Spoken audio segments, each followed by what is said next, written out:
नमस्ते बच्चों। आज अपन बात करेंगे संसाधनों का वर्गीकरण। संसाधनों का वर्गीकरण अनेक आधारों पर किया जा सकता है, लेकिन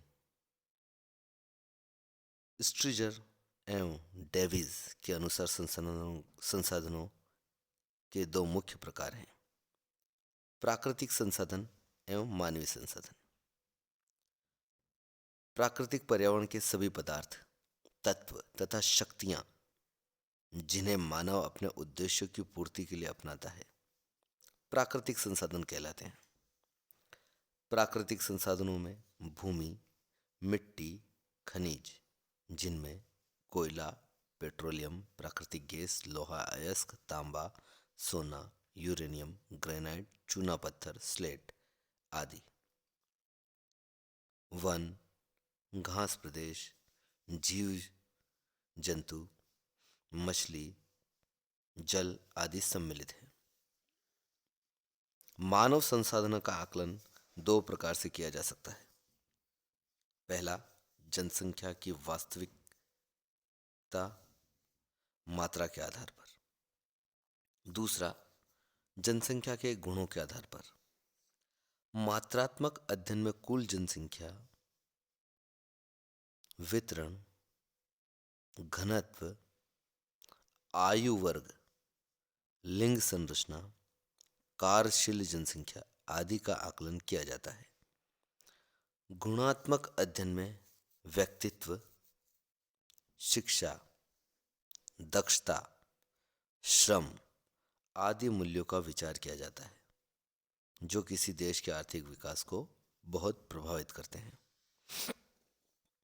अब संसाधनों का जो वर्गीकरण है, उसमें हम पहला वर्गीकरण करेंगे संसाधनों की उपलब्धता के आधार पर, यानी जो संसाधन उपलब्ध हैं उनके आधार पर।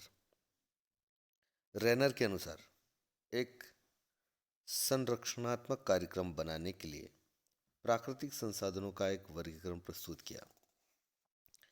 प्राकृतिक संसाधनों को दो मुख्य वर्गों में बांटा है उन्होंने।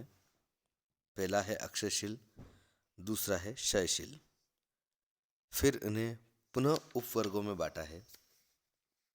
अक्षयशील संसाधन में सूर्य, प्रकाश, वायु और जल, जिनमें अपरिवर्तनीय जल है और दुष्प्रयोजनीय वो भी जल है। अब अक्षयशील संसाधन, यानी जो एक बार उपयोग में आने के बाद समाप्त हो जाएंगे, जिसमें जीवाश्म ईंधन और खनिज। अब इसके उपवर्ग हैं परिक्षरणीय, जिनमें वन, वन्यजीव, मिट्टी की उर्वरता। और अब इसमें पुनः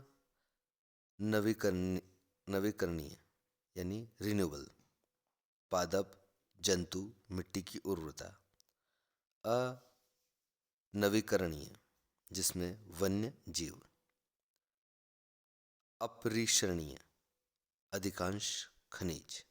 पुनः प्रयोज्य, यानी जिनका पुनः उपयोग किया जा सके, मूल्यवान पत्थर, हीरे, जवाहरात। पुनः अप्रयोजनीय, यानी जिनका पुनः उपयोग नहीं हो सके, कोयला, पेट्रोलियम और गैस।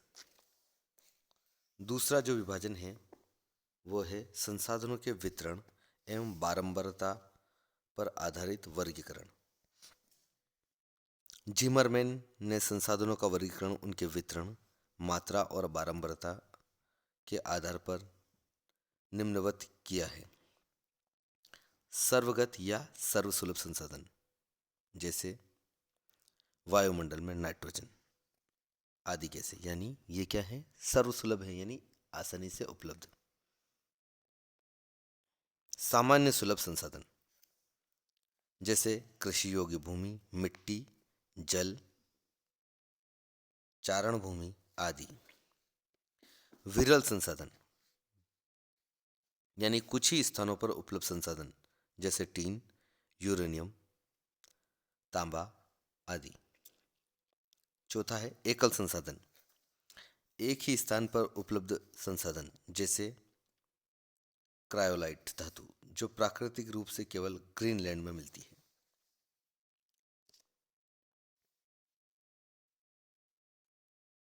अब है संसाधन के प्रयोग पर आधारित वर्गीकरण, जिसमें अप्रयुक्त संसाधन इस वर्ग का उदाहरण है किसी क्षेत्र में मौजूद अयस्क हैं जिनका प्रयोग नहीं किया गया है। उत्तरी अमेरिका के विशाल वन संसाधन तथा खनिज संसाधन हजारों वर्षों तक अप्रयुक्त रहे, जब तक यूरोपीय उपनिवेशों ने प्रयोग करना आरंभ नहीं किया। दूसरा है अप्रयोजनीय संसाधन, वे संसाधन जिन्हें वर्तमान प्राविधिक यानी तकनीक का प्रयोग करके भी प्रयोग में नहीं लाया जा सकता। उदाहरण, गहराई पर स्थित खदानें जिनका शोषण अधिक गहराई के कारण आगे जारी रखना संभव नहीं।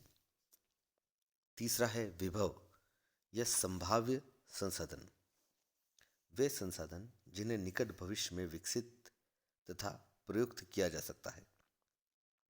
उदाहरणार्थ, भारत की नदियों में बहने वाली विशाल जलराशि जिसका मात्र 20% ही अब तक जल विद्युत उत्पादन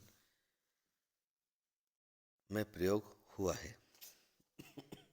गुप्त संसाधन, ये है चौथा।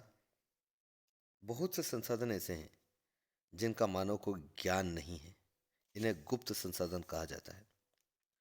उदाहरणार्थ, अमेजोनिया के मूल निवासी रबड़ के वृक्ष से परिचित थे, किंतु यूरोप के लोग उसके प्रयोग से तब तक अनभिज्ञ रहे जब तक कि वल्कनाइजेशन प्रक्रिया द्वारा रबड़ से वाहनों के टायर तथा ट्यूब बनाना शुरू नहीं किया गया।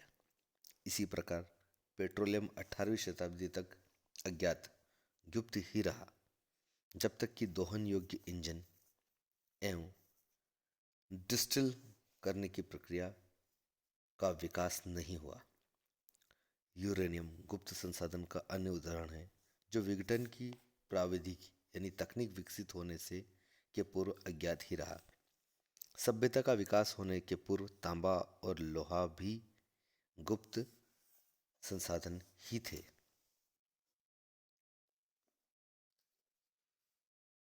अब संसाधनों का वर्तमान वर्गीकरण।